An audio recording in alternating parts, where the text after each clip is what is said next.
It's time for Comeback Sports with Brandon, the Coach Perry, and Pat, the Shot Caller Flaherty. Here we go.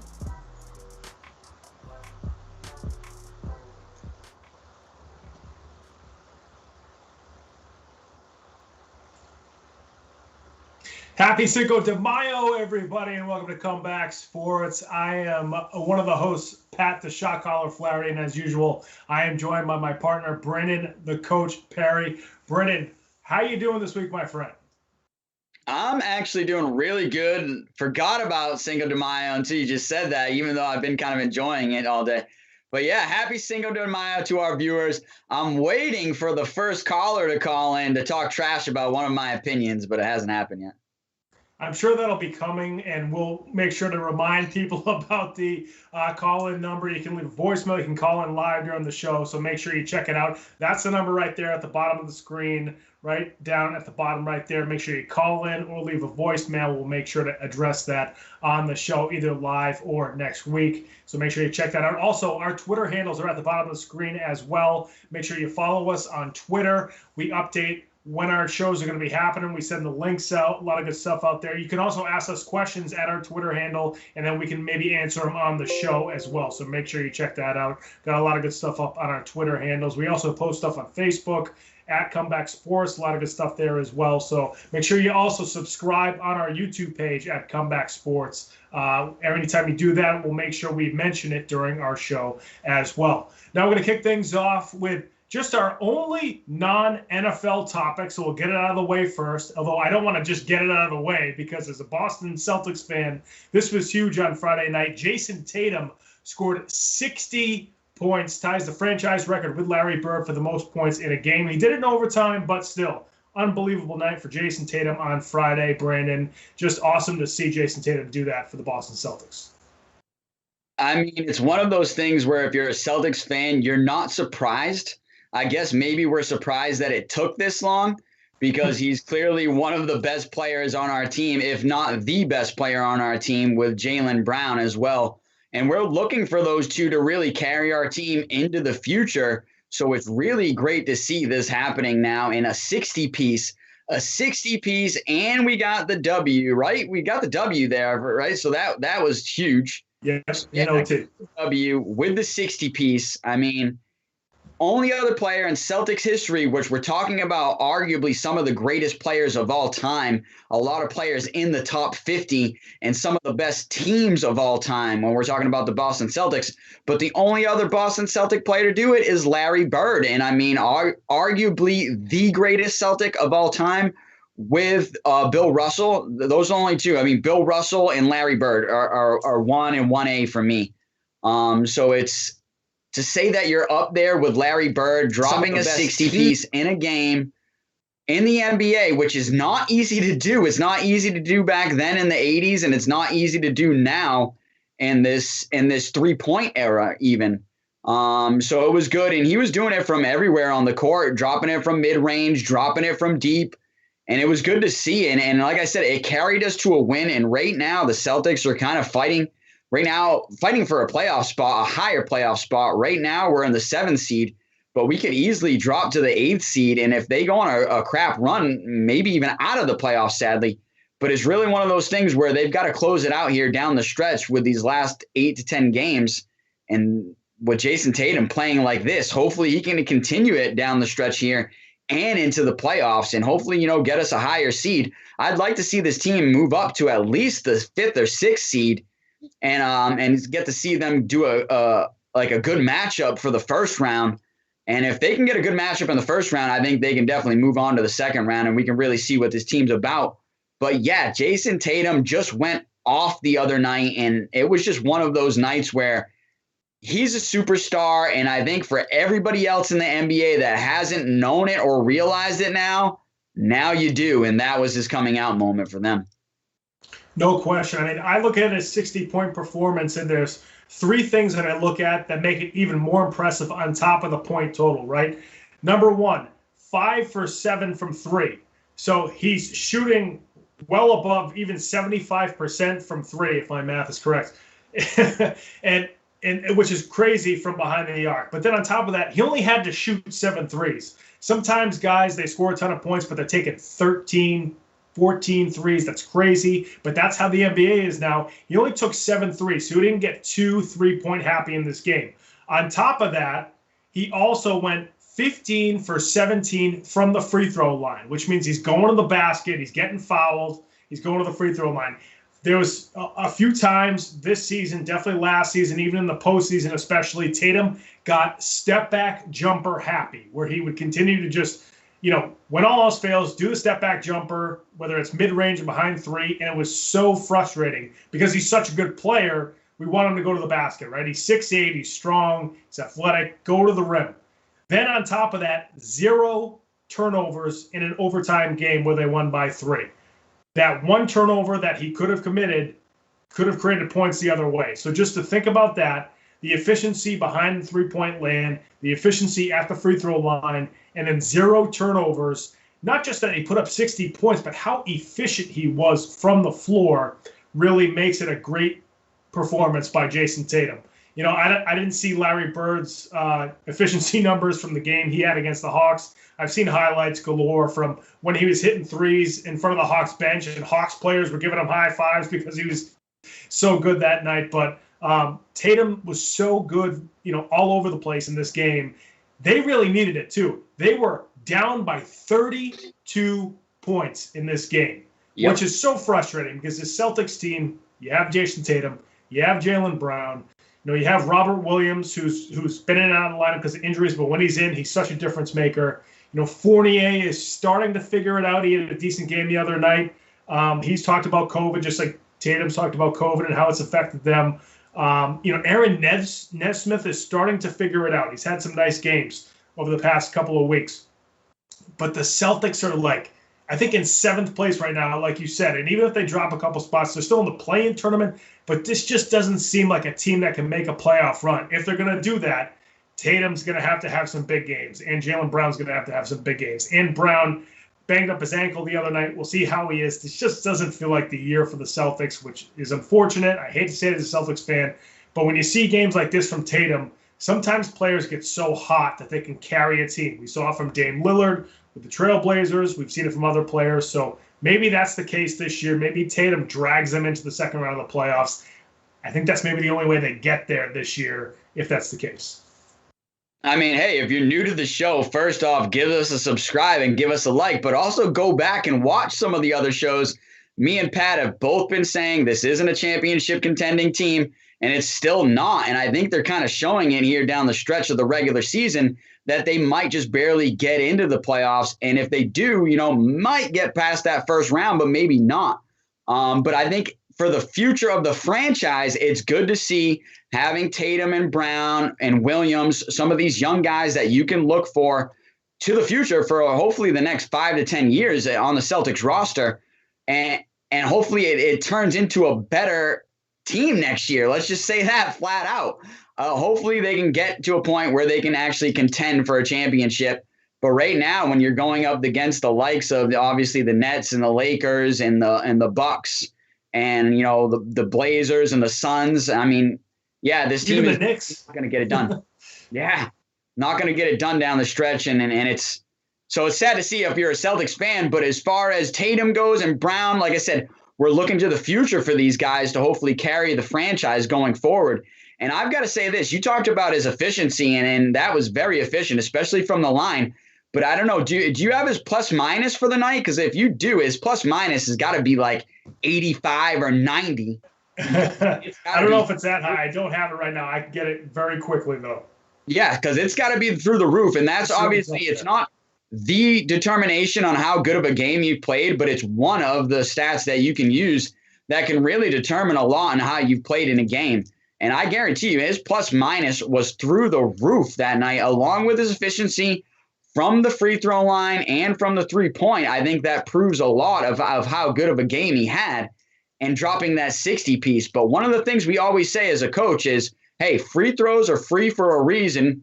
They're free. You've got to take them and hit them. So 15 of 17 is good to see from any player from the line, but especially from an elite NBA player, they have to be, like I said, just knocked down from the line. Otherwise, you can't consider yourself an elite NBA player. Yeah, he was +6 that night, which in an overtime game when you only win by 3 and you're playing 45 minutes is really good because he was on the floor the entire night. So +3 for plus minus in a game like that where your team is down 32. I'm sure he was -12 at some point or something like that. So absolutely right. So to finish +6 when you only win by 3 means that you're having a hell of a night. So you're absolutely right, Brandon. I'm shocked by that. Honestly, I thought his plus minus would be higher than that, but that just shows you how skewed that stat can be at times.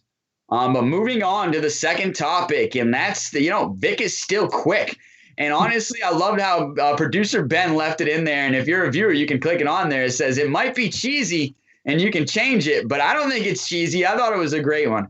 Vick is still quick. I mean, he just ran a 4.740 for charity, and I mean, he had some blazing speed. I thought he looked pretty good.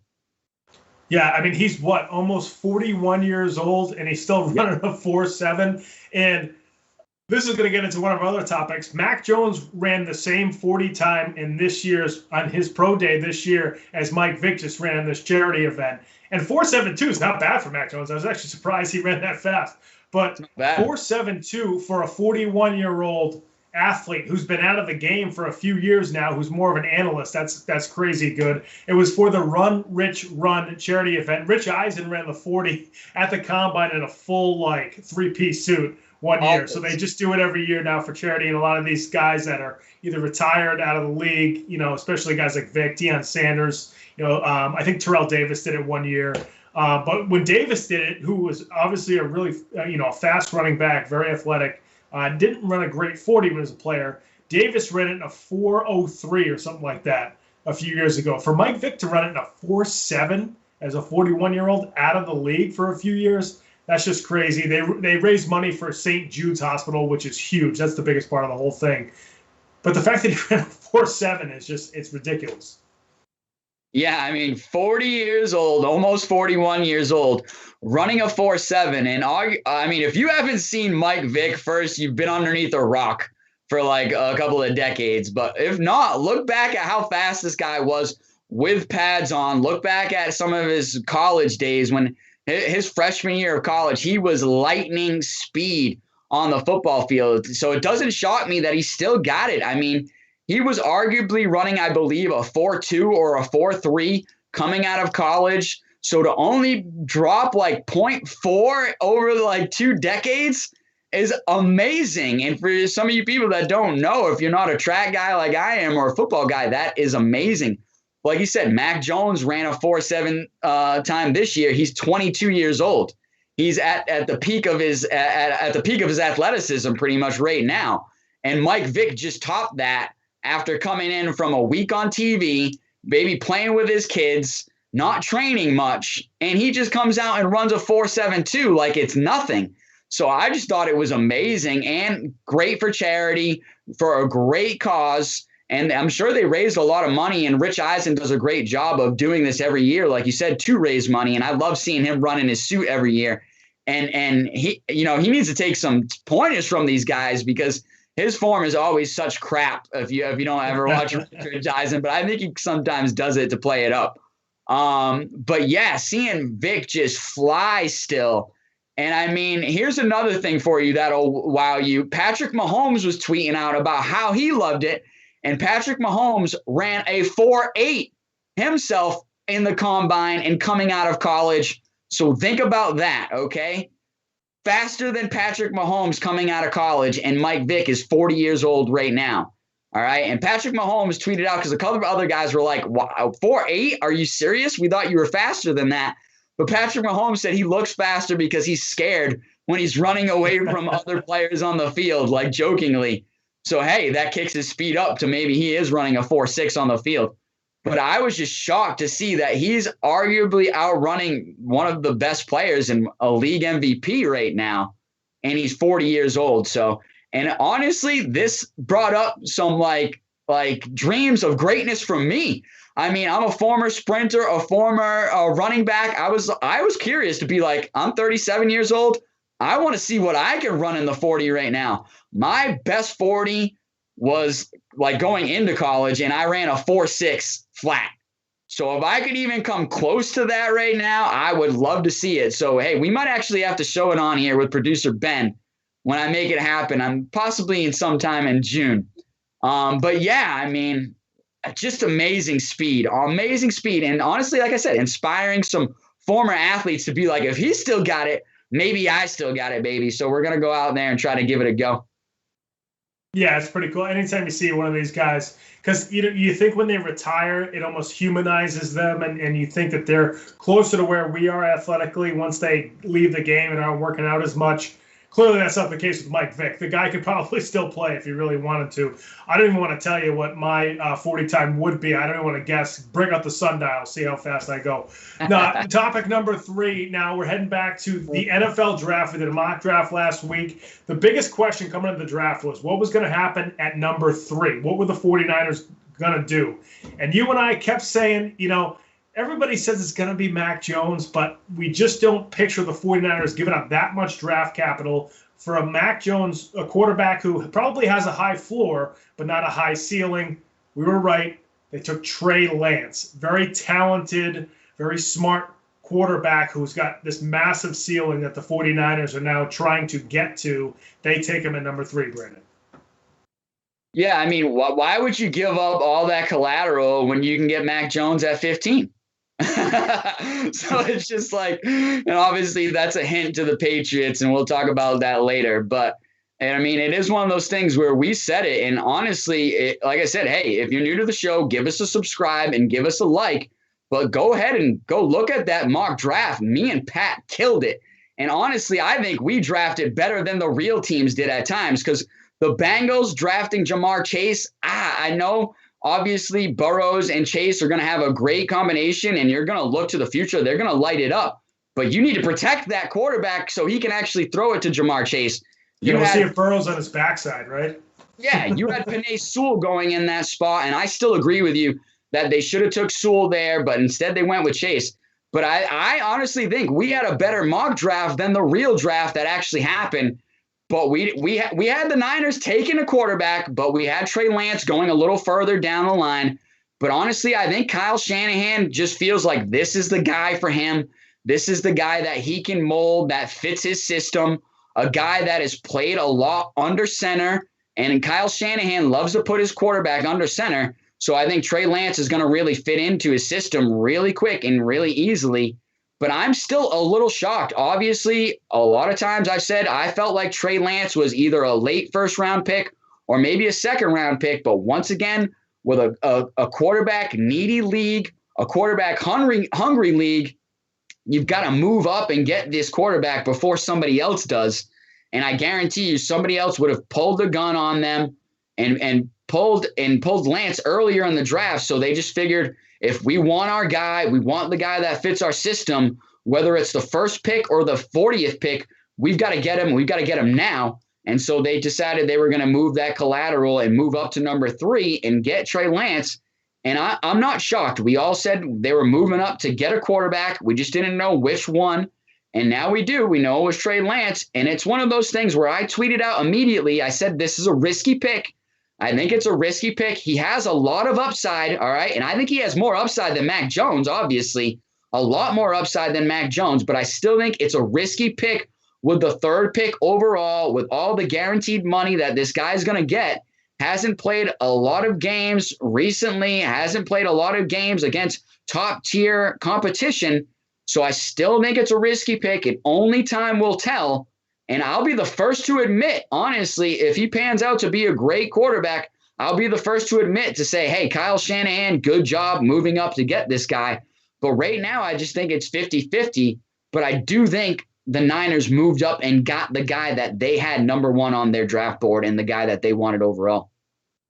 Yeah, I think when the Niners made the trade to go up to 3, I honestly think they were comfortable drafting Mac Jones. I really do. I don't think that was their final decision, but they said, okay, worst case scenario, we're taking Mac Jones, who we saw at Alabama, played against some of the best defenses in college football, put the ball on the money to some great receivers. We're very comfortable putting this guy in our system.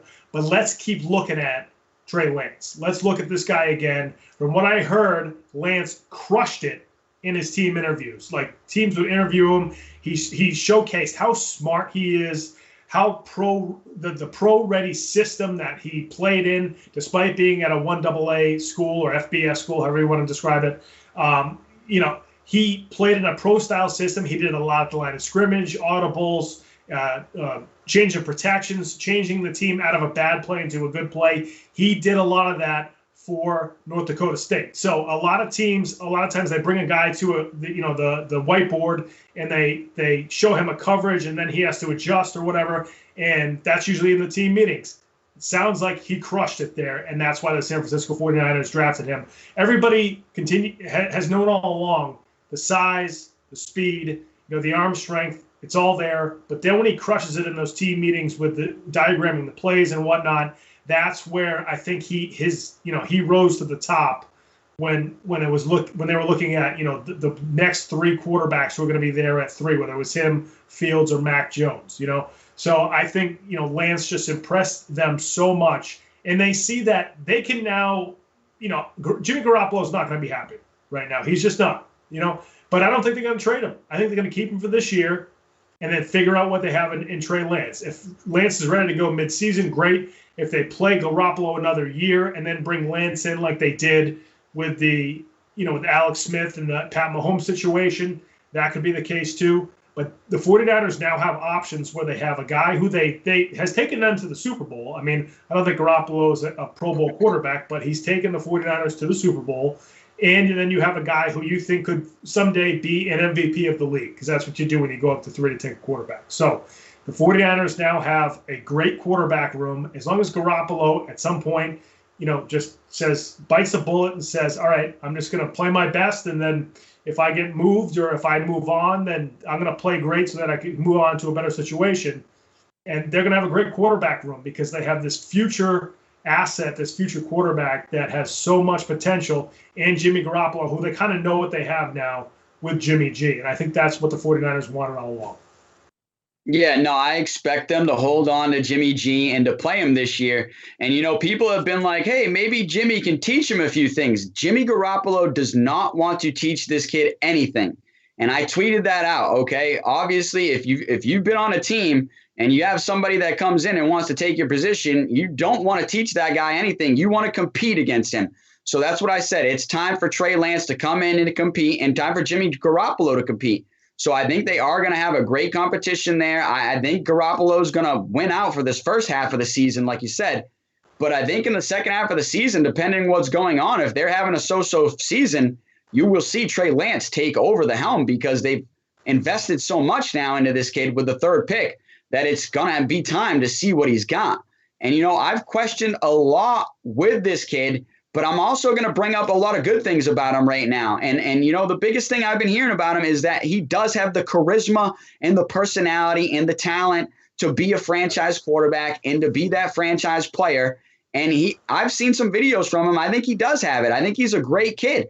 And I just question, obviously, does he have the NFL talent? But another thing that I love about him is he believes in himself.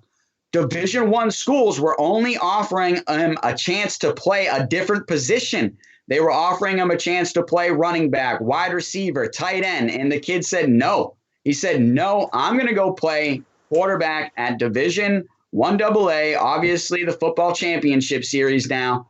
And so he believes in himself and he bet on himself, and now he did win. So if anybody, at least the one thing is this kid bet on himself and he is now winning out right now. So cheers to Trey Lance. I mean, you got drafted 3rd overall and you deserve it at this point. You did work your way to get there. And the only thing is, I say, time will tell. And honestly, it's like that with every draft pick, right? Time will tell. Were they worth the draft pick? The same can arguably be said about number 1 overall, Trevor Lawrence. Only time will tell. Was that draft pick worth it overall? So we'll get to see, and we'll definitely be talking about it on this show going forward. But moving on to topic number 4 tonight, and that's Justin Fields to the Bears. And the Bears moved up. They were, I believe, 20th pick overall or in the 20s. And they moved up and traded a few assets to jump up to, I believe, 12th overall to draft Justin Fields and to get their quarterback of the future. And we were watching the draft live. And when I saw the Bears had traded up, I just had a 4-letter expletive that I sent to producer Ben and Pat. that I can't repeat on here. But we knew that it was Fields when they were moving up. Yeah. As Patriots fans, we saw Fields dropping, and then he gets past 10, and then, the Eagles trade up to 10 and take Devontae Smith. So you're like, he's going to drop even more. Maybe he's going to drop to 15, or maybe it's only have to go up a couple of spots, and then the Bears swoop right in and get the pick at 11 and then take Fields. I think it was a great move by the Bears. They traded up to get Mitch Trubisky, and I remember them doing that and being like, you traded up to take who? Mitch Trubisky? When Deshaun Watson's sitting there, and then even Pat Mahomes. We didn't know Pat Mahomes was going to be that good, but I remember saying, like, why would you, if you're going to trade up for a quarterback, why don't you trade up for Watson? But they traded up for Justin Fields. There's been, for some reason, Fields dropped, and I still can't quite figure it out. I know the way that he played at Ohio State wasn't the quick-hitting, make quick decisions offense that a lot of NFL teams use, including the Patriots, the Saints, and so forth. But this kid is just a good football player. We saw his toughness against Clemson in the playoff game.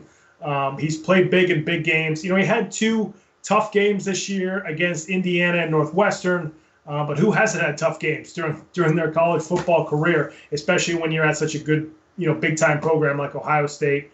So the Bears, they actually traded up. They traded this year's 20th pick overall. They traded their first-round pick next season.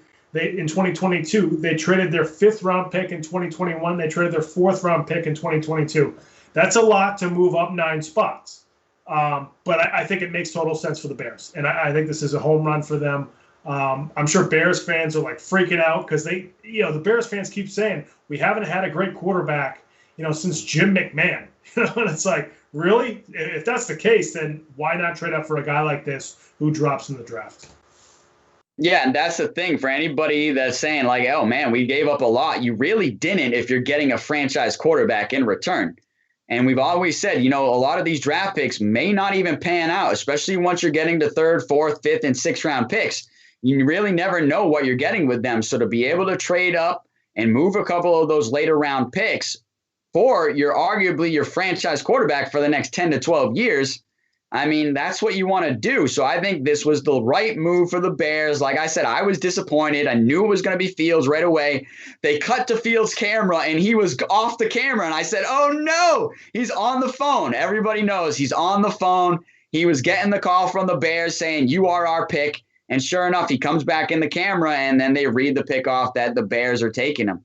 So it was one of those things where I knew it was happening live, but I was just so disappointed because I wanted to see this guy just drop a couple more to the Patriots. And I honestly think if the Patriots had a choice there and Mac Jones was on the board and Fields was on the board at 15, I think they would have took Fields over Mac Jones. But obviously Fields went off the board. So then they went with their next guy who was Mac Jones. And obviously the Patriots are happy to have Mac Jones, and we'll talk about that next. But I think Fields is arguably the best player in this draft, right? I had him going number 2 to the Jets in our mock draft because I feel like after Trevor Lawrence, this was the guy. He was the best player in the draft along with Kyle Pitts.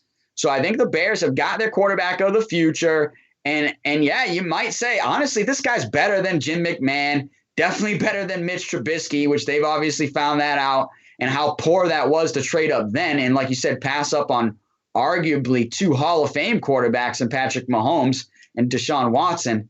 But I think that was one of those things where good for them, lesson learned, because they didn't do it again. They moved up this time and got a good quarterback, someone that I think you can rely on. And like I said, if we're a betting man, and I'm a betting man, if we're going to bet money on a guy being good, I'm going to bet money on Justin Fields being good, played against great competition. And I think one of the things that people are questioning is obviously his time at Georgia and how he felt like he needed to leave that program and move on to another program. So people I think were questioning, did he want to compete for the competition and compete for the job at Georgia? So it could be that that's why he dropped down people's boards a little bit. But I don't know why he would, honestly, because when you look at what he put on film and really like all the stuff that he even put on paper, this guy is easily a first-round pick that you can rely on for years to come. And when you look at the game where he went up against the number 1 overall pick, Trevor Lawrence, he arguably played just as good, if not better, than Trevor Lawrence in that game. So I think that proves just how good of a player he is. And I think the Bears definitely got their quarterback going forward, and excited to see what he can do. I wish it was in a Patriots uniform, but I'm definitely still going to be excited to see what he can do in the NFL going forward. Yeah, no question. I think he's just a good football player. I mentioned that, he broke the rib against Clemson. You see him come back in the game. Just a tough player. I think he should have gone 2 to the Jets. I'm not really sure. I know, Zach Wilson has the Aaron Rodgers sort of pedigree as far as the way he can twist and his torque and the way he can throw the ball and he can fling the ball down the field. And I just think if you're looking to change the culture with the Jets, and you're looking to bring in a quarterback who's the general on the field, who, is going to get hit and then keep on playing, I think Fields should have been the guy for them. So that's where I think that the rubber met the road there. I understand why the 49ers didn't take him, because I think they just think Lance has a higher ceiling, and they still have a quarterback there that's competent where they can wait a little bit on Lance. But then coming up to our next topic, number 5, the Patriots wait. They don't trade up. And they end up taking Mac Jones at 15. And I've actually heard from some analysts that if they had a choice between Jones and Fields at 15, the Patriots might have still have taken Mac Jones. Now, I wouldn't have. I would take Fields. I think Fields is the better player. But there's all these arguments about how Jones is the better fit in New England just because of the type of offense they run. It's a quicker, get the ball out quickly type of offense, where Fields tends to drop back, hold the ball a little bit longer because he's so strong and he can stand in the pocket almost like a Roethlisberger. Brandon, what do you think about, the fact that Fields might be the better fit for the Patriots? Well, Mac Jones, you mean? I'm sorry, Mac Jones, yes. I'm still wishing that Fields was with the Pats, but Mac Jones. No, I think you're right there. I think Fields would have been the better fit for a Josh McDaniels offense, where you can have a guy that does anything and he does it at a high level. It's the one thing where Mac Jones, can he get outside the pocket? Can he move the pocket? Can he get away from the rush? That's really the big question with Mac Jones that Fields has over the top of him. Fields is mobile. Fields can escape the rush. Fields can move the pocket and throw on the run. So I just think if we're going to pick between Fields and Mac Jones, I've got to go with Fields. And if we're going to pick even Fields over Zach Wilson, and I'm shocked that the Jets didn't do that. And I talked about it on this show. I just feel like, I think Zach Wilson's going to crumble underneath the big lights of New York City and the media. And I think, Justin Fields was ready to go to that big time, big media place, a big package, a big city underneath the lights coming out of Ohio State. He also played at Georgia, like I just mentioned before. I just think Fields was just ready. And I think he's the more NFL ready player. And I think his upside is a lot bigger than Zach Wilson and Mac Jones. And I hope Mac Jones proves me wrong. And that was one of the things I was saying immediately. I think the Patriots got the guy they wanted. They didn't have to move up to get him. So they said, hey, if Fields drops to us, we'll take him over Jones or we'll take Jones, but we're not going to move up. And I think they just made that decision. We're not going to move up. We're going to make our pick at 15th, and whoever's the best player available on the board at that time, that's who we're going to go with. And I do agree, at the time, it was Mac Jones was the best available player at that time, 15th overall. Jalen Waddle was off the board. Devontae Smith was off the board. Fields was off the board. Those were all guys that I was looking for the Patriots to target, but they were all gone at that point. So I have no problem with them bringing in Mac Jones at this point. But my question is, I just have to question his upside. I think he might have hit his ceiling at Alabama, and it's arguable. Can he push that ceiling in the NFL and develop to the next level with some NFL coaching? And it's one of those things where Bill Belichick loves Alabama players. He's taking 22 Alabama players in the draft since he's been a head coach. That's the most of any coach with any other team in football and in the draft era. So it just proves that he loves Nick Saban's players. Obviously, everybody knows Bill Belichick and Nick Saban are best friends, have a great relationship on and off the field, and really speak highly of each other. And so obviously, if Nick Saban says, hey, this is your guy, Bill Belichick's probably going to say, hey, this is my guy, then I'm going to go with it. It's one of those things where I just think all those other players had arguably a higher ceiling than Mac Jones. So I would have liked to see the Patriots make a move to get them. But I really want to see what Mac Jones can do once he does get on the field. And arguably, we know it's going to be not this season. And I think people are saying, hey, maybe it should be this season. If the Patriots are falling into a season like last year, sure.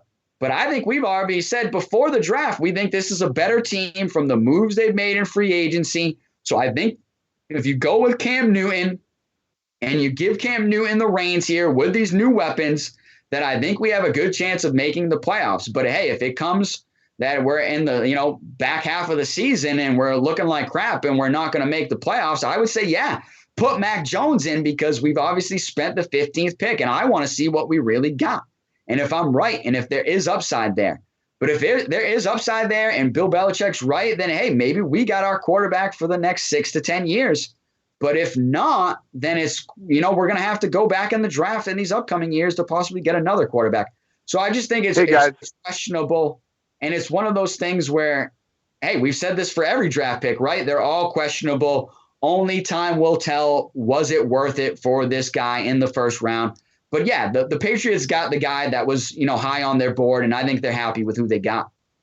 Hey guys, it's producer Ben. I called in the calling number. Producer Ben, what's happening, my buddy? Hey guys, I just wanted to say about this whole Mac thing is I know before we were thinking Jayson Stidham, maybe he was kind of the guy waiting in the wings. Cam Newton was ready to play. I mean, all of the free agents who have been coming here thought they were going to play for Cam Newton. So at the same time, when I listen to EEI on the radio, a lot of those guys are saying that Mac is the guy of not just of the future, but he's the guy now. They're talking like he's going to start in week 1. So I know we missed out on Justin Fields. I agree. We should have got him, but can you talk a little bit about what's going to happen with Mac Jones this season? Is he actually have a chance at starting game 1? Yeah, okay. I'm going to say yes.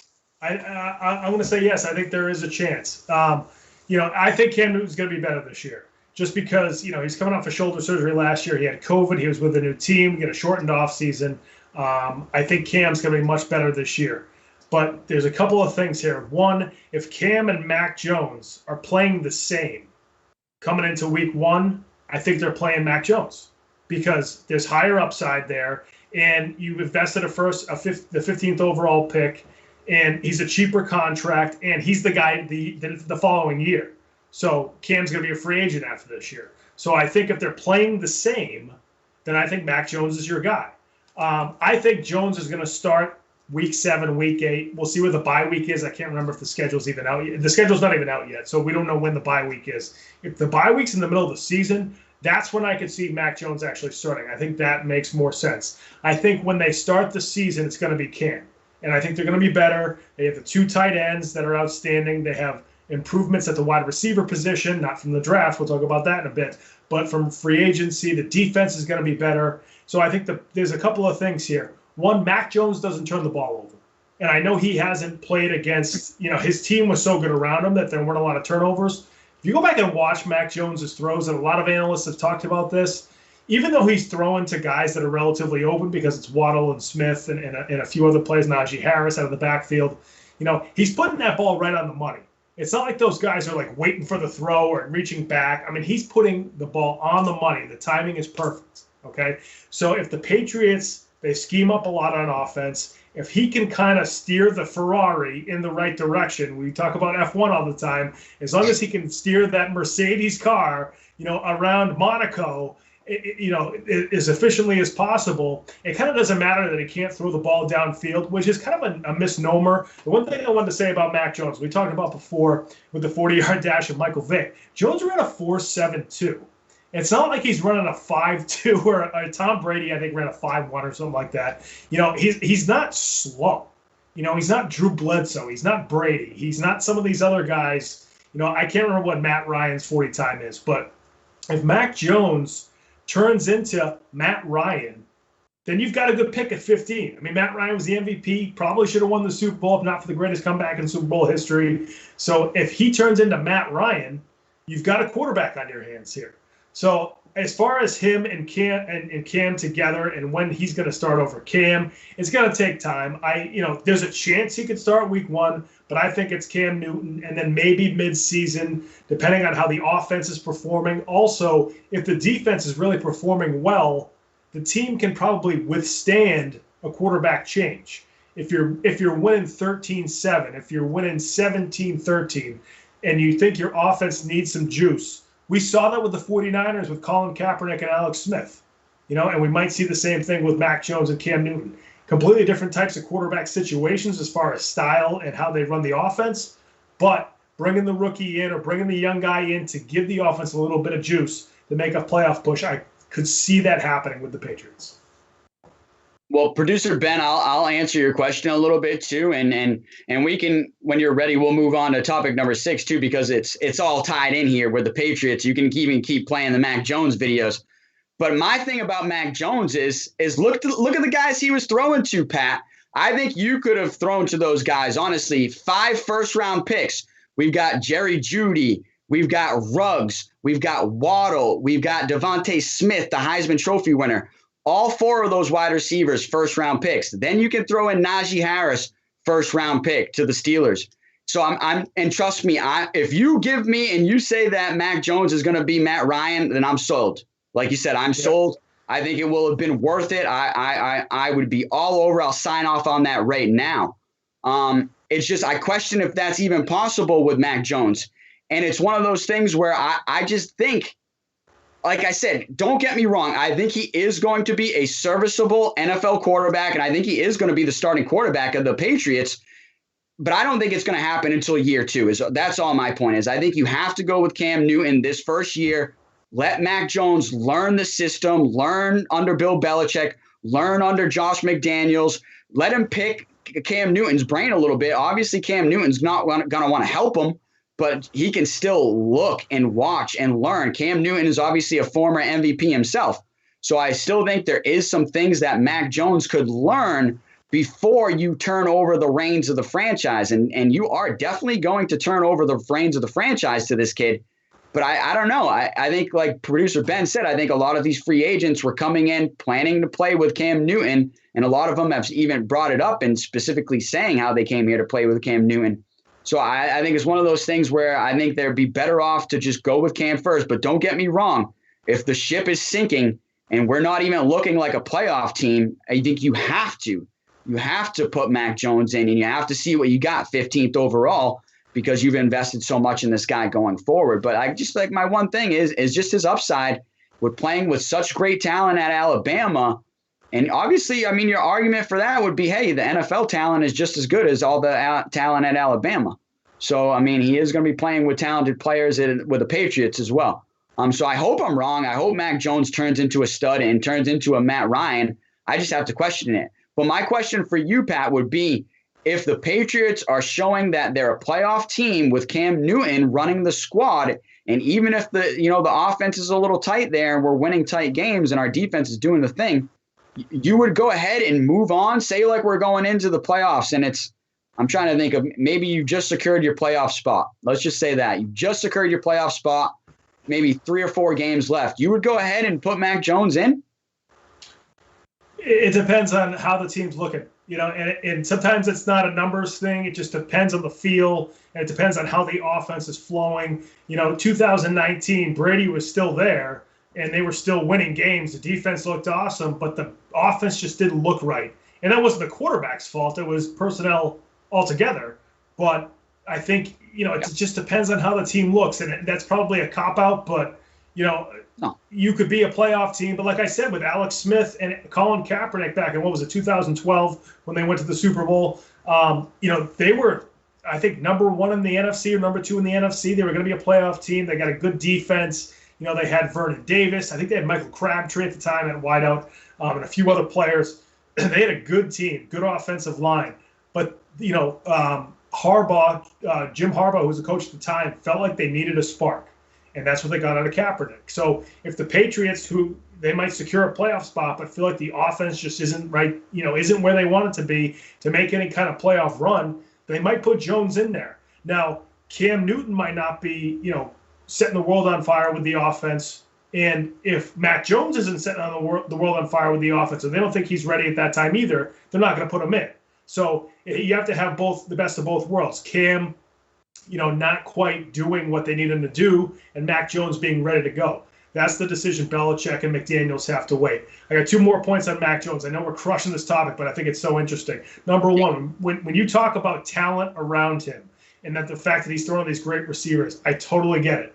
But this didn't seem to be a problem when Joe Burrow was the number 1 pick last year, when he was throwing to Justin Jefferson, Jamar Chase, Thaddeus Moss, and Clyde Edwards-Helaire, right? And who's a great receiving back out of the backfield, right? Not quite the players that Jones has been throwing to, but very comparable, right? So that's one thing.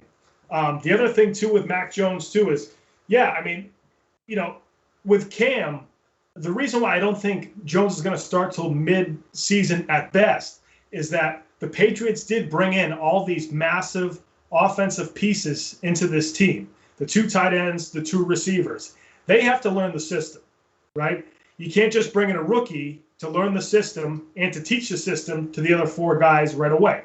Cam Newton's going to be the one that's going to teach the system to these guys. He's going to be the one running the offense early in camp because he already knows the system. He didn't run it well last year, but he knows it. And that's the thing. He's coming into this offseason with his head already in the playbook before the draft even started. He's going to be the one that's going to be able to explain to Hunter Henry, Jonnu Smith, Kendrick Bourne, and Nelson Aguilar how this system works. So that's why I think he's going to start right away. And then mid-season, if it looks like Mac Jones is going to give the team a lift, he will. If not, I think Cam will take the team the rest of the way. So I think that's where Belichick, the greatest coach of all time, is going to have to figure out. Josh McDaniels, one of the best offensive coordinators over the last couple of decades, is also going to have to figure it out. We're definitely going to see. And like I said, I'm a Patriots fan too. I hope the kid pans out. I hope he is so interesting. Because I don't have to be looking for a quarterback. It's annoying to be doing that. Right. But let's talk about the Pats draft overall, to be honest. I was happy with the draft, to be honest. You got the quarterback. You filled him in. We've talked a lot about him. But number 2, you get Barmore. This guy is a beast, a run stopper. And honestly, talk about upside. This kid has a ton of upside. He's still so young. He's still developing in the middle. He's going to get great coaching when he comes to the Patriots. Another Alabama player that we scooped. So it was roll tide in New England and in Foxborough on draft day. But I think Christian Barmore might be the best pick that they made that day. And I think Christian Barmore is a guy that's going to come in and help this team right away, immediately, place him in there on the defensive line. Let him rush the quarterback. Let him stuff the run because he's just built to do that right away. And like I said, I think he is going to develop. But then we got some other great players down the line. And honestly, McGrone out of Michigan, I think is going to be a great fit for the system. He can move around, one of those linebackers that can go end to end and edge to edge, can play in pretty much the middle or the outside. So I think you've got a versatile linebacker there. But honestly, besides Barmore, the most excited guy I'm excited about is another Bledsoe coming to New England. And Bledsoe, the defensive back there, man, he is going to fly around. This is a kid that can play any safety that you want. He can play free safety. He can play strong safety. And like we've talked about in the past, the McCourty twins are aging. I don't think you're even going to get much out of them this year. I hope they prove me wrong. Please, McCourty twins, make some plays, break up a pass or 2, make an interception, come down and make some tackles in the box. But honestly, I think if you don't see them making plays, let's go to Bledsoe and put him in and replace one of those really fast because this kid can play. Like I said, I think he can play any of the safety positions, but I also think you can move him outside and he could play corner if you really needed him to. So I just think he's really one of the most versatile defensive backs that was available in the draft, and he dropped right to us, and we were happy to get him. So I do think I'm happy with the Patriots draft overall. I do think that they got a lot of solid NFL players that are ready to go and help our team. A couple right now like Barmore, and then a couple in the future like a Mac Jones and like a Bledsoe possibly. But I think if I'm going to grade the Patriots draft overall, I'm going to give it a solid B+. I think it was a good B+ draft grade overall, and could have been better. And, we could have moved up and maybe got Fields, but I'm happy with the picks that we got. And I think they had a great draft overall, and I'm looking forward to seeing what these young guys can do going into the season. Yeah, no, I agree with you. I think B+ is right on the money. You stole my thunder a little bit with McGrone. I think that was a great pick in the 5th round. He was a top 20, I think, high school football player coming out his senior year or something like that. Maybe it was top 100 because that linebacker top 20 is kind of tough. But great pedigree coming out as a high school football player, had a really nice career at Michigan. And then last year they started late because the Big Ten started later. Then he tore his ACL in November. So you have a guy who's very talented, but then tore his ACL. So teams didn't see as many games. Plus he's got an injury, so you're not going to take him earlier on. I'm hearing he probably was going to be a 3rd round pick if he didn't tear his ACL. So for an inside linebacker, little undersized, but can move, definitely can stick. I love the pick because they need another guy in there. I think Uche's more of an outside guy, so you add another Michigan guy to Uche and to Chase Winovich. But I think he can play next to Hightower, or he can replace Hightower if he has to, maybe a year or two from now, because I don't think Jawan Bentley is necessarily the next guy. But drafting overall for the Pats this year, with Jones, they just let the board dictate who they were going to take at 15, because once Jones was there, nobody else was there that I think they should have, they necessarily passed on. If Sir Patrick Surtain was there, I think they would have taken him over Jones, and there's a few other guys that they might have taken over Jones. But Jones was there. He was their best pick. Barmore, they sent a couple of 4th-round picks, I believe, to Cincinnati, went up and got Barmore because he dropped out of the 1st round. Ronnie Perkins was a guy in the 3rd round, a defensive end out of Oklahoma, who people thought was going to be a top 50 type of pick. And, projections a lot of times just don't mean anything. But he's an edge guy. He's about 6'2", 245, right around there. Really tough player out of Oklahoma. He dropped because he had that drug suspension. He smoked weed. I mean, get the hell out of here. Who cares? So he was suspended 6 games with Oklahoma. So I think that's why he dropped a little bit. I think he's going to be good for the Pats. He's not huge for that outside position, but can do it. And then, like you said, I think McGrone's great. The safeties, Bledsoe's going to be good. Even Trey Nixon, the wide receiver for Central Florida, who was the last pick or the Patriots' last pick, it was in the 7th round. I even said it even before Ernie Adams. They showed the video of Ernie Adams announcing it. He gives off some David Givens vibes to me. Just build in the outside receiver. So I can totally see that him being in play as well the next couple of years. So they didn't, reach for anybody. They actually found value later on in the draft for guys that probably should have been picked earlier, if not for something that, either off the field or just a little nitpick here and there. So I think they took advantage of the board, and they had a really nice draft, as far as we know. It's only a few days from the draft, so we're not going to know for 3 years. But, again, I agree. I think it was a good draft. And I think especially their first 3 rounds, I think they did really well for what they had to give up and what they got as far as value. Yeah, no, I think you're right. I think they went to value town, let's call it, and they got the value for their picks and moved up and got a couple of guys that dropped and were arguably better than where they even picked them. And so I think Barmore was one of them. Ronnie Perkins was another one. And I honestly think, producer Ben was showing running back Raymar Stevenson out of Oklahoma. This kid runs downhill, loves running people over. He's one of those backs that likes to bang, man. So I think that was a great solid pick for them too. So I think you're right. I think pretty much every pick that they made was a solid pick. I don't think any one of these guys are going to be a bust. And so I think that's why you've got a B+ draft there.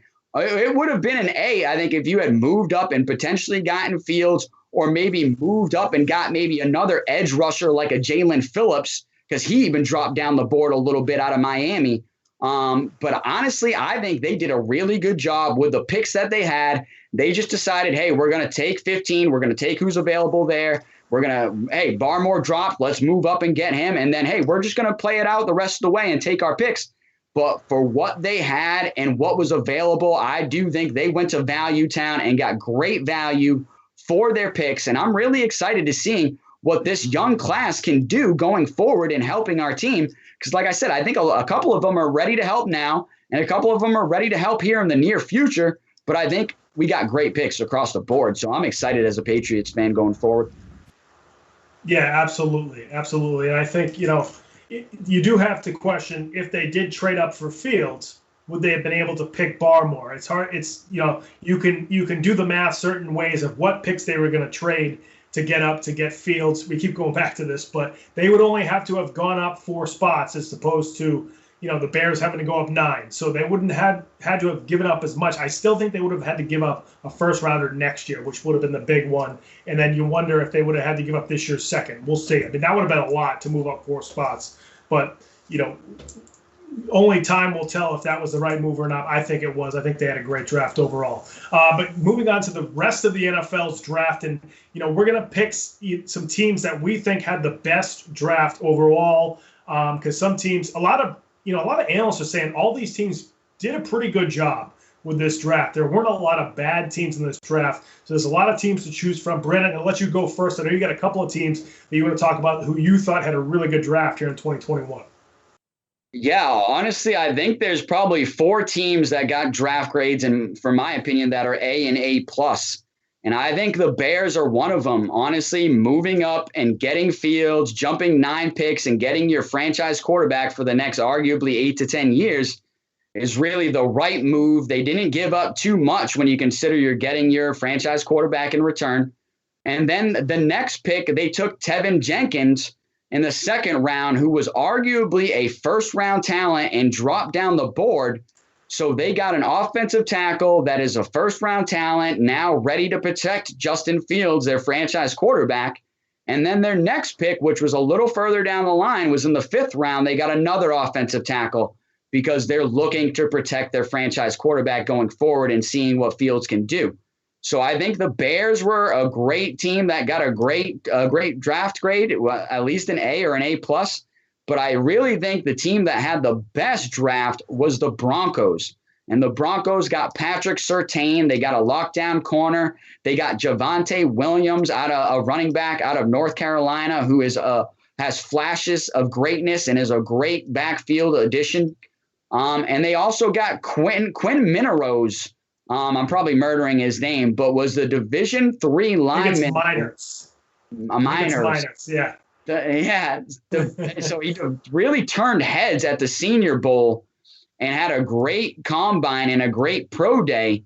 And people said this guy is really an NFL-ready lineman. And so the Broncos added him with their 3rd pick. So I think that was a great draft for them. I think they are arguably an A-plus draft. And then I'm even going to bring up another team and another 2 teams. Quickly, the Jaguars, because they possibly got the best player in the draft, and Lawrence, obviously. And then they got Travis Etienne, his teammate, and with their 2nd round, they moved up to get him, or their 2nd pick, they moved up to get him.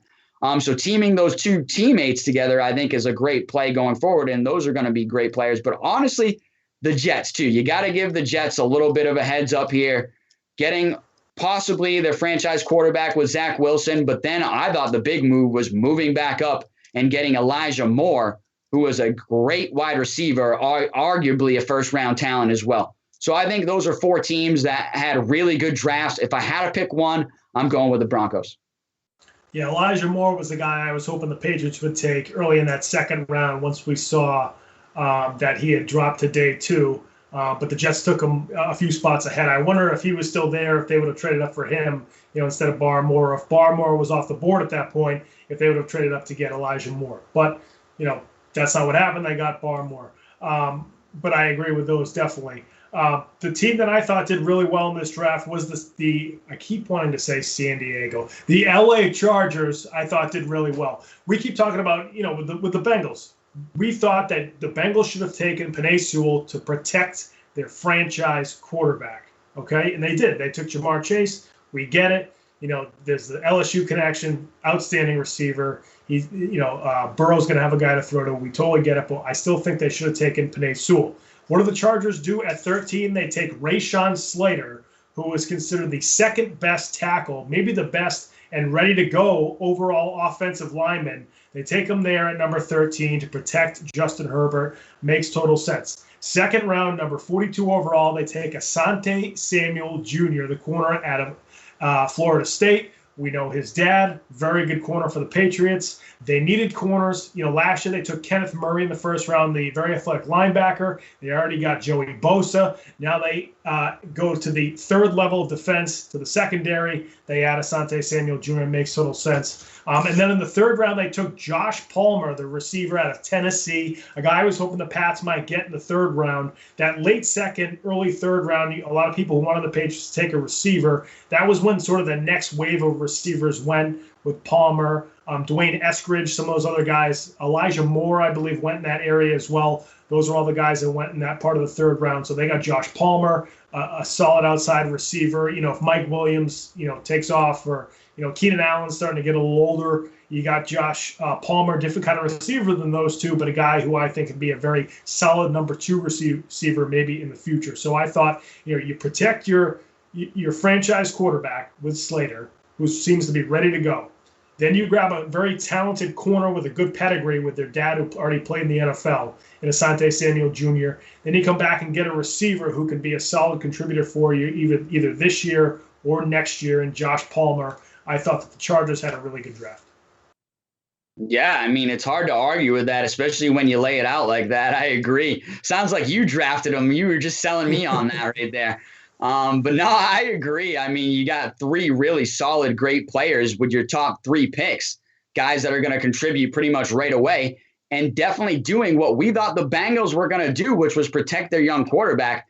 The Chargers have made sure that, hey, this guy dropped down the board. Why don't we go ahead and make sure we're going to secure our lineup and protect Justin Herbert, who was the rookie of the year last year and really had flashes of greatness and showing that he is going to be their franchise quarterback for their next 8 to 10 years. Justin Herbert was the guy that I wish the Patriots had moved up last year to try to target, but he just went so high in the draft. And now, after seeing a year of him playing in the NFL, you understand why. The kid was legitimately the best rookie with Justin Jefferson. I still would have voted Justin Jefferson as the rookie of the year, because I just think quarterbacks get, overhyped, and they get the MVP votes all the time, the rookie of the year votes just so easily because the ball's in their hand 24/7. They're the guy that gets the praise. They're the guy that gets all the down stuff when they lose. But I think Justin Jefferson really was the rookie of the year last year. But like I said, hey, the Chargers made the right draft pick, taking Rashawn Slater, the best lineman available, to go ahead and protect their rookie quarterback. Well, the rookie last year, but their franchise quarterback going forward. So, I could see that. I think the Broncos and the Chargers having the best drafts, and they're in the same division and having to go up against each other. So, hey, this is it, where it's like, I stocked up, you stocked up. Let's see who can be better going forward now. Yeah, I agree. And, I think that, especially when you're going against the Chiefs, you got to have good drafts. You got to load up at certain positions because you got to compete with Kansas City, in your division going forward. So I think that's going to be an interesting dynamic between those two teams. But I would agree with you on the Broncos too. I mean, anybody who's going to get Surtain, especially right around then. I know the Cowboys really wanted Surtain at 10. So the fact that the Broncos took him there at 9, people thought that the Broncos should have possibly taken a quarterback. They could have taken Fields. I think that's the only criticism I might have, but they just picked up Teddy Bridgewater, so they're just kind of kicking the can down the road of when they need to get a quarterback. If they didn't love Fields, I get it. Then you take Surtain, who I think is going to be a stud. So that makes total sense. Our next topic is going to be number 8, Brandon. I know you're going to take this one and kick things off with our number 8 topic. Yeah, so we're talking about the worst teams, but quickly I wanted to hit back on your point with Patrick Surtain.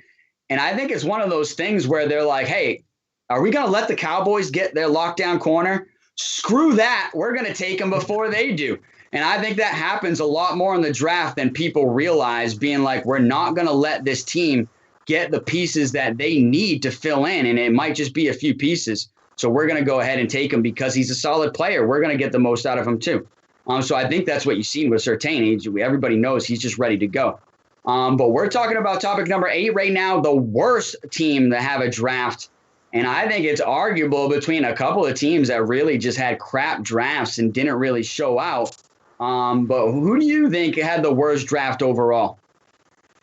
Yeah, my pick is the Raiders, and it's not necessarily who they took, especially early, because I think their first 2 picks were good, but they're sitting at 17, and they took Alex Leatherwood.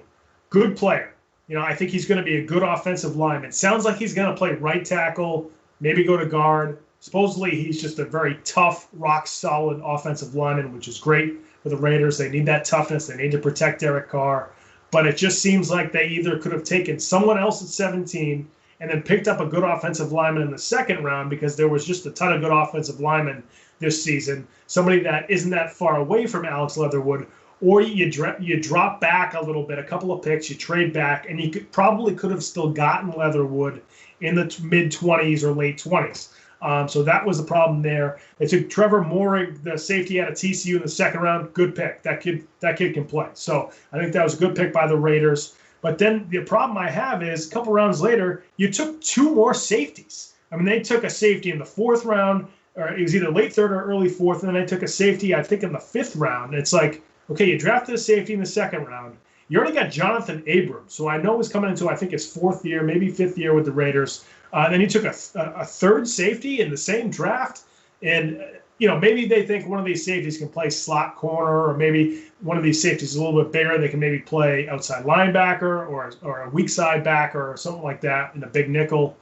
But, there just were so many good players on the board. There were some good receivers in this draft. They're not, even though they have Darren Waller, they're not totally loaded at receiver. So I just think that there are a few things that the Raiders could have done differently. They were set up to have a good draft, and they just sort of didn't. And you just keep wondering, is Gruden and Mike Mayock, do they know what they're doing with this current NFL culture? They've been around for a long time. The biggest question with Gruden coming in was, does he still understand the game, or has the game passed him by? That's one of the biggest things that Bill Belichick has done well. He's kind of developed with the game as the game has gone on. Has Gruden done that? Has Mike Mayock done that? I don't think they had a great draft this year. Yeah, I mean, I love John Gruden. He's one of my favorite coaches of all time. And Mike Mayock's kind of a cool guy, too. I like his interviews. So it's hard for me to speak bad about them, but I do agree with you. I do think they had one of the worst drafts, and I think their 1st-round pick was really what set the tone. Like you said, I think Alex Leatherwood is one of those guys that is going to be a solid NFL player, but I think he was projected to go late in the 1st round and arguably was going to get demoted to maybe an early 2nd-round player. So I think it's one of those things where you probably could have got maybe a better player at 17th overall if I'm the Las Vegas Raiders, or I trade back, like you said, and still pick up Alex Leatherwood and pick up a few additional picks going forward for some more ammunition. So I do think the Raiders dropped the ball there and going forward, and I think that 1st pick kind of just set the tone for them going forward, and they just didn't have any really good picks going forward after that. But I think the team that had the worst draft was the Green Bay Packers, because all they did was piss off Aaron Rodgers even more. They didn't get him any offensive weapons.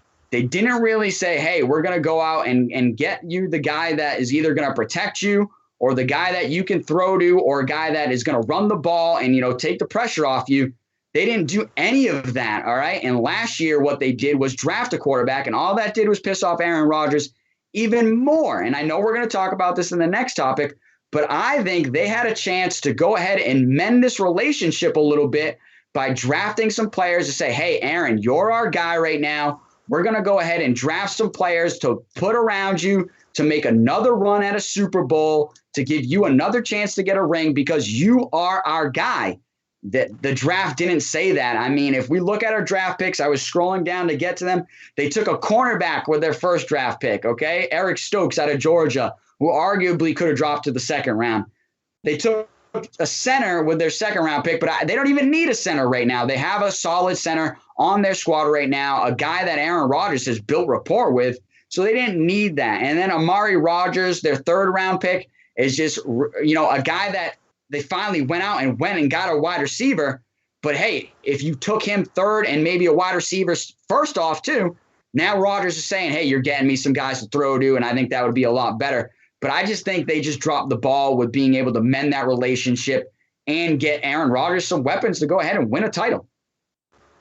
Yeah, I hear what you're saying. I don't know how much the draft would have changed Rodgers' attitude towards the Packers, just because that report that Schefter had, we're going to get into this in the next topic. We're kind of leading to it now, but the report that Schefter had came before the draft, and I think, like you said, the Jordan Love pick in the first round last year was really sort of the straw that almost broke the camel's back, but then they had a good year this season. But yeah, I think the Packers are, the Packers certainly didn't have a good weekend.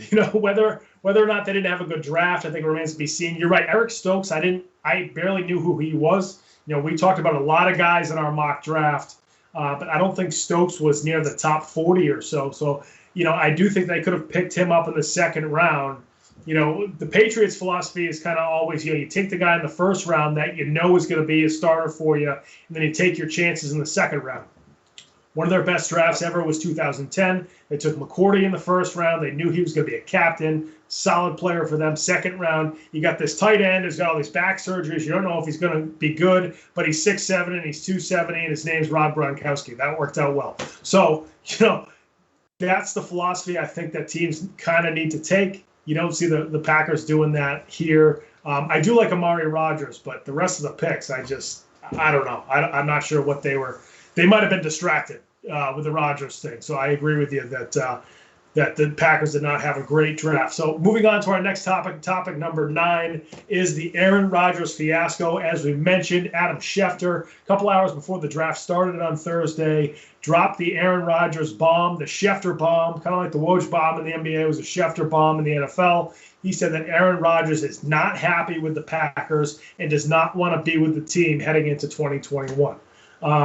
There's a lot of ways to go with this because I don't think there's one person who you can really fault. It's just kind of this whole mess. So, Brandon, I'm going to let you go first. What do you think of this whole situation?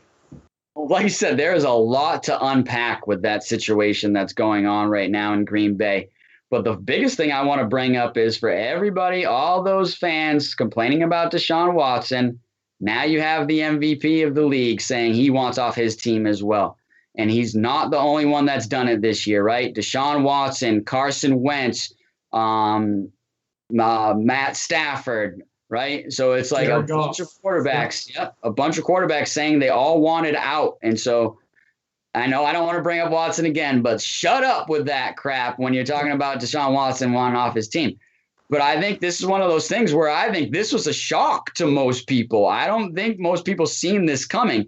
And cheers to Aaron Rodgers for blowing it up Green Bay's butt on the draft day pretty much and on draft weekend. Because we just talked about how last year they go out, they draft a quarterback with their first round pick instead of getting him a weapon.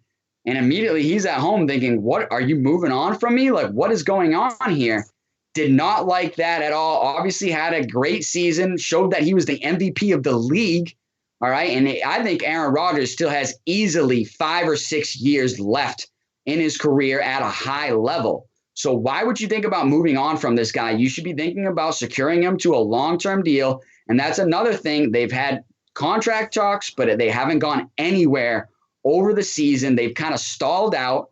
Why are you not willing to commit to a league MVP and arguably one of the greatest quarterbacks of all time? I think Aaron Rodgers is that good, that he's one of the greatest quarterbacks of all time. You've got to commit to this guy. Give him some weapons. So we just talked about how they didn't really give him any weapons until the third round of the draft, and then how last year they didn't really give him any weapons, and they tried to take his replacement arguably in the draft. So he said, well, guess what? This year I'm going to blow it up your butt, like I said, and I'm going to come out and say that I want to be traded on draft weekend. So that stole all their flavor and all their attention from their draft board. That could be why they also had a crappy draft, because they were thinking about ways of how they can make Aaron Rodgers happy now and save this relationship. But I just think it's one of those things where rumors are having out that even Aaron Rodgers is calling the general manager Jerry Krause.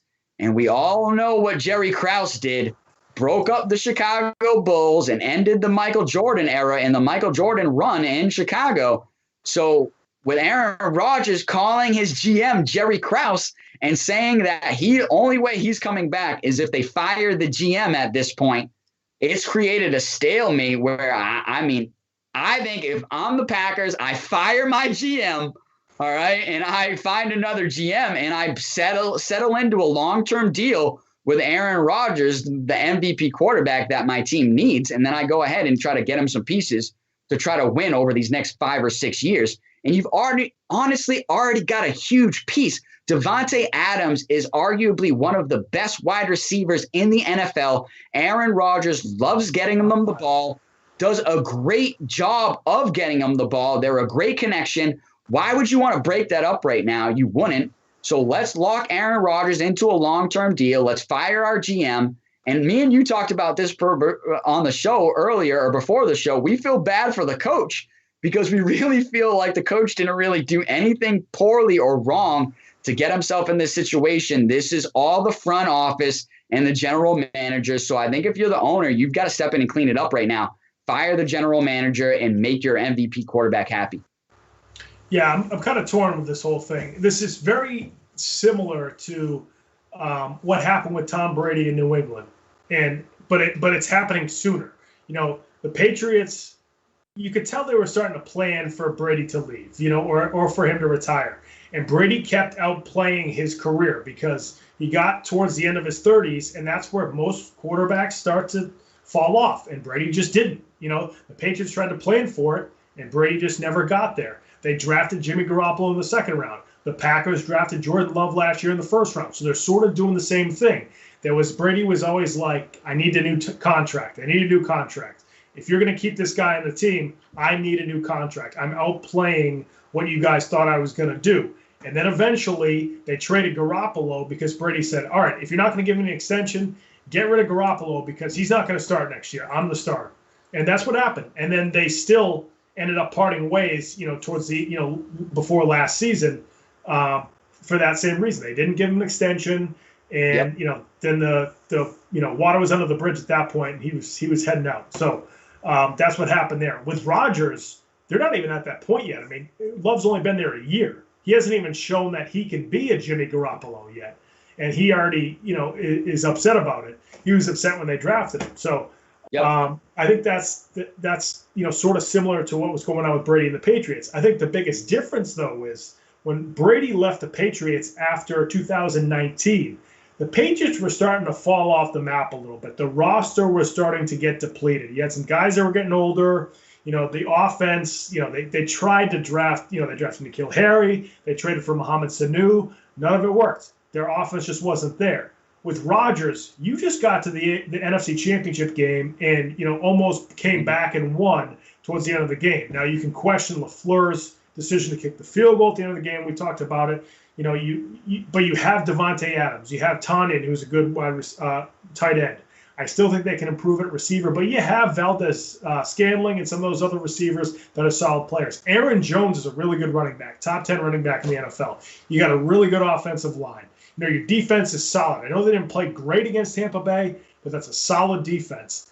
Do you really want to leave that kind of team? Second point, Aaron Rodgers sucked at hosting Jeopardy, okay? Let's stop and say that he's going to be the host of Jeopardy. He sucked. He has a monotone voice. He's dry. He's got a dry sense of humor, which I appreciate. Love the dry sense of humor. It's not for Jeopardy. He's not going to be the Jeopardy host. If he wants to host another game show on the Game Show Network, by all means. He's not going to be the Jeopardy host. Stop at Ian Rappaport. Stop at everybody else who wants to say he's going to be the Jeopardy host. It's not happening. I agree. He's going to play football. We'll see where he goes. I honestly don't know what side to pick here because I think they both have good points, but Rodgers wants to be the man and he wants to win another Super Bowl. I don't blame him. Yeah, no, I don't blame him either. I mean, when you believe in yourself and then you go out and you prove it that you're still the MVP of the league, right, and that you can still do it at a high level, yeah, you want to go after that other Super Bowl. And when you see Tom Brady moving to another team and getting that 7th Super Bowl, and you're like, man, I'm arguably just as good as this guy. Like, I need to get myself another ring. And it's time to do it. And I think Aaron Rodgers, he doesn't want to leave Davante Adams. Who would if you're a quarterback? But all he does is he wants a few other weapons, you know, and he wants to have a little piece and a little say on the roster, kind of like a Deshaun Watson, like we've said. So I think it's one of those things where, man, we have got a lot to unpack going forward before the season starts with all these quarterbacks that potentially want a new team or the ones that have moved to a new team. So I think it's creating a spicy topic going forward and one that I know we're going to be all over on this show moving forward. But moving on to the final topic of the night, And that's the draft stories, the key draft stories and the best draft stories of the night. And that was the Najee Harris story and the Kwity Paye story. I mean, if you got a box of Kleenex near you, get ready, because these are feel-good stories that I know both of us really liked, and we were happy to put on the show and happy to be able to talk about. Yeah, no question. I mean, I think a lot of us here in New England know a little bit about Kwity Paye. Just an awesome story. There was a chance he was going to go to the Patriots at 15 if, Mac Jones wasn't there and some other people. I didn't think he was quite that good, but I knew he would probably be a first rounder. Very good defensive end out of Michigan. But Kwity Paye actually was born in a refugee camp at the very end of, I believe, the Liberian Civil War. I mean, he was born in the middle of the Civil War, which is just crazy that his family, saw what they saw. There's stories about what his mother saw and all these different things that he kind of was born into.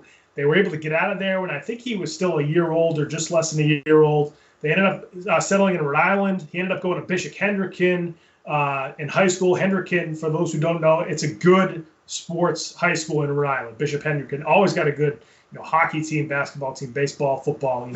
They're always very good sports high school in the state of Rhode Island, who's not totally known for their sports, but that school definitely is. And then goes to Michigan. The edge rushers, the linebackers, the defensive linemen, the offensive linemen, Michigan always produces good ones. It just seems like Don Brown, who was the head coach at Northeastern, then at UMass Amherst, then the defensive coordinator at Michigan. He always does a good job with his defenders. He was just fired a year ago, but he coached a lot of these guys with Kwity Paye, Josh Uche, Chase Winovich. A lot of these guys, McGrone, who we just saw the Patriots draft, they all played for Don Brown, and they're all really good players. And Kwity Paye is just another one of those guys. So it's just crazy what he was born into and all the things he's gotten through with his family. And then for him to be a first-round pick, I mean, no matter what happens in his career, to be a first-round pick, you got 4 years of making millions of dollars to help a family like that.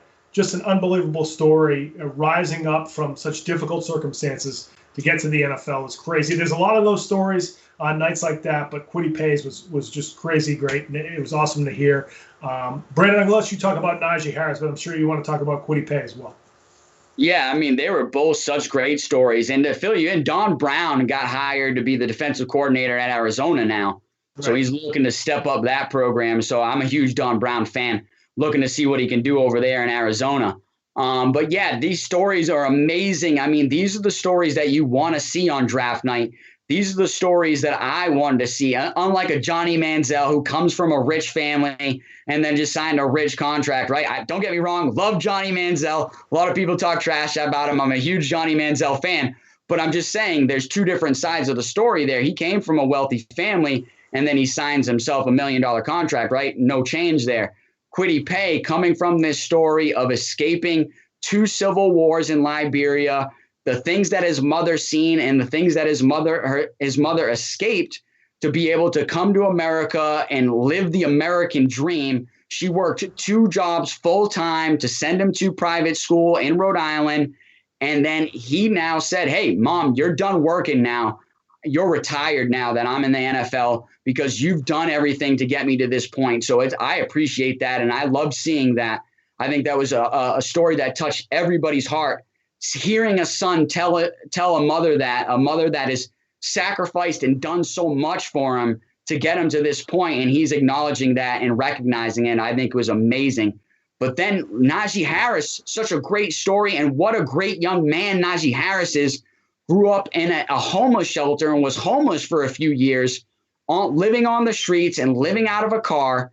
And then, like I said, lived out of a homeless shelter for, I believe, 2 or 3 years. He went back there and had his draft party at that same homeless shelter to show just how much it is full circle, but also, I think, to show just how much he is going to be a part of the community in Pittsburgh and how he's going to help the community in Pittsburgh, but also about how he's going to help the community that he came out of as well and help that homeless shelter going forward. So I think Najee Harris, man, just like I said, what a great young man, an excellent young man. I love hearing him speak. He carries himself so well. That's just one of those guys where it's just like, man, it's a first-round draft pick that you do not have to worry about. Obviously, on the field, he's amazing. He could have been in the Heisman Trophy or talks, I think, as possibly being the Heisman Trophy over Devontae Smith because he was that great of a player, had that great of a college career, but then gets drafted to a great team, Pittsburgh Steelers, obviously the Iron Curtain feel. Let's run this guy. Let's run him downhill. A team that just lost Connor, right? Connor's going away in free agency, so now they fill it with a better running back, honestly. Najee Harris is much better than James Conner, so they have upgraded in this position now. But this is, like I said, two great stories here, and it's really hard. I think this is 1 and 1A if you're talking about feel-good stories. And if I had to pick one, though, I'm probably going with the Najee Harris story because I just think, like I said, I think he's just such a quality young man, and I'm really looking forward to seeing what both of them can do in the NFL going forward. Yeah, no question. I think the other thing with Harris having that party at the homeless shelter for the kids before the draft too is it's not only going back to where he came from, but also showing those kids you can do this too.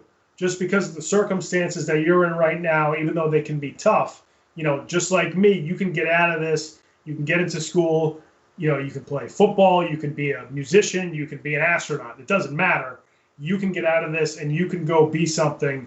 And that's why I think he went back and had that party with those kids. I think those two stories are just awesome. Seeing Kwity Paye hug his mom. Ben does a nice job. He had those tweets up earlier, so really good stuff there. So just two awesome stories. There's a lot of them in the NFL, but those are two great ones that we saw over the weekend. Folks, again, thank you so much for joining us here at Comeback Sports. Again, if you want to call into the show, leave a voicemail. The phone number is right at the bottom of the screen. Make sure you call in there. Leave a voicemail or call in during our live show. This show's wrapping up, but we can take another caller next week or any of the following weeks of our shows. Also, again, you leave a voicemail. We'll play it on the air. We can answer that question. Also, our Twitter handles are at the bottom of the screen as well for both Brandon and myself. You can tweet us questions. You can tell us how we're doing on the show. We'd love to hear from you.